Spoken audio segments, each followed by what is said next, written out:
Welcome to Kenton's videos. Enjoy the video.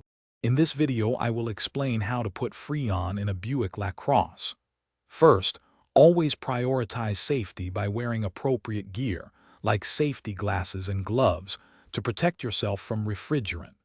Next, familiarize yourself with your car's AC system and locate the low-pressure service port, which is typically on the larger diameter line. This port is where you will connect your charging hose.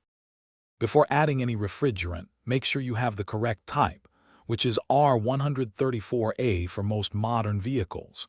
It's crucial to check for any leaks in your AC system. Adding refrigerant to a leaky system is ineffective and harmful. Once confirmed, securely attach the charging hose to the low-pressure service port. Ensure a snug fit to prevent any refrigerant escape. Now start your car's engine and set the air conditioning to its maximum cooling and fan speed.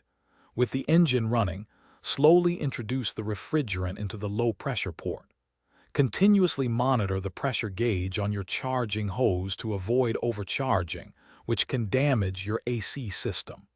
Add small amounts, then pause to let the system equalize. Once the pressure is within the recommended range, carefully disconnect the charging hose from the low-pressure port. Test your AC system to ensure it's blowing cold air effectively. Regularly checking your AC for proper function can help prevent future issues. Remember to check the description below for a link to the Owala water bottle and other great deals. Staying hydrated is always important, especially when working on your car. Thanks for watching. Consider subscribing if we helped you.